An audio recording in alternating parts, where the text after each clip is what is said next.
Bonjour, Denis Papot Libéral, bienvenue à Amplepuis, commune à 550 mètres d'altitude, installée en 96, je suis seul sur l'exploitation. Pas mal de Primolstein et puis 9 vaches charolaises. Mon exploitation a une petite soixantaine d'hectares, une vingtaine d'hectares en terre labourable. Depuis 3-4 ans, je suis tout en herbe, je donne de l'enrubanage en plat unique à mes vaches laitières, du foin au génisse. Le lait est vendu à la coopérative Sodial, environ 280 000 litres de volume. Ma stratégie de sélection, je cherche des vaches un peu qui puissent pâturer, qui aient un peu de largeur de poitrine, qui résistent un peu aux aléas climatiques, au coût du vélage. En plus, je travaille pas mal les taux, je suis assez regardant là-dessus. J'ai fait le choix de tout génotyper parce que c'est arrivé tout bêtement au départ. Je voulais reconnaître des génisses que j'avais perdues, qui s'étaient séparées au moment du vélage. Et ça a confirmé. Et la bonne chose, c'est qu'elles étaient un peu hautes. Ça m'a encouragé à en faire d'autres. Et puis du coup, je fais tout.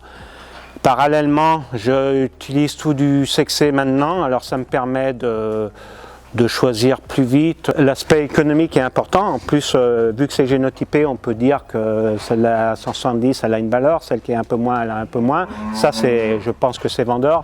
Et l'offre créa, je pense que ça va dans le sens sur la globalité du troupeau. Ouais. Une fois par an, Guillaume Crépet, technicien Oriva, vient faire le planning avec Romain, l'inséminateur. La troisième chose qui va avec les deux précédentes, c'est que on fait une écho systématique avant le choc IA, comme ça on s'assure bien pour utiliser les semences sexées. Ouais. Pourquoi j'ai choisi de tout sexer et de tout génotyper? Parce qu'on se rend compte que ça va vite. Les génisses veulent à 2 ans, alors souvent elles font 2 ou 3 veaux, alors un veau à 2 ans, un à 3, un à 4, on les voit pas toutes adultes. Et en utilisant que du sexé, on utilise 50% de croisement et souvent les génisses, on ne sait pas laquelle qu'il faut choisir. Là au moins en face on a des chiffres. On évite tout ce qui est un peu affectif parce que des fois on croit que celle-là c'est la fille de la meumone ou la fille de la tulipe et on croit que ça va être une championne, mais non, finalement là au moins on a des chiffres et puis ça nous aide comme un catalogue de tracteurs avec des données techniques en face. Ouais.